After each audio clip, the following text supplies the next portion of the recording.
గత అసెంబ్లీ ఎన్నికల్లో కొంతమంది కాంగ్రెస్ పార్టీకి వ్యతిరేకంగా పనిచేసినా కూడా మంచి మనతో శ్రమించి వదిలేశానని, రానున్న లోక్సభ ఎన్నికల్లో ఎవరైనా పార్టీ వ్యతిరేకత కార్యకలాపాలకు పాల్పడితే ఉపేక్షించేది లేదని ఎమ్మెల్యే మురళీ నాయక్ హెచ్చరించారు. మహబూబాబాద్ పార్లమెంట్ ఎన్నికల సన్నాహక సమావేశంలో కార్యకర్తలకు దిశానిర్దేశం చేశారు.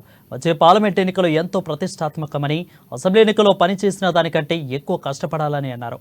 పార్లమెంట్ ఎన్నికల్లో కాంగ్రెస్ పార్టీ అభ్యర్థి బలరాం నాయక్ను అత్యధిక మెజార్టీతో గెలిపించాలని కోరారు. పార్లమెంట్ ఎన్నికల్లో కార్యకర్తలు పనిచేసే తీరును బట్టి రాబోయే స్థానిక సంస్థల ఎన్నికల్లో సముచిత స్థానం కల్పిస్తామని అన్నారు.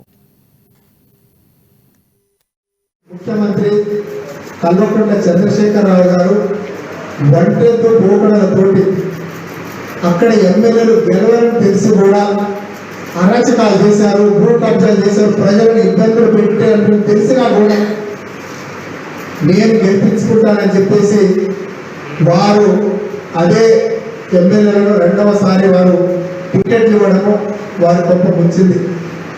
ఇక్కడ వేసినటువంటి ఓట్లు మన మీద కలిసినమా, వారికి డబ్బులు ఇచ్చినామా, వాళ్ళకి మన ఎలక్షన్లు తిప్పుకున్నామా, అవన్నీ అంశాలు ఏం నడవాల. నాకు తెలిసి ఇక్కడ కూడా కొంతమంది స్థానికంగా ఉండే ఒక కమిటీని ఏర్పడి ప్రతి వార్డుకి ఒక 20 మంది కమిటీ సభ్యులు మీరు కనుక ఏర్పడగలిగితే ఆ 20 మంది కమిటీ సభ్యులు ద్వారా మనం ఇల్లు పోయి ప్రచారం చేయడానికి రాబోయే రోజుల్లో స్థానిక సంస్థల ఎన్నికలు ఉంటాయి, ఎంపీటీసీ జెడ్పీటీసీ ఎన్నికలు ఉంటాయి.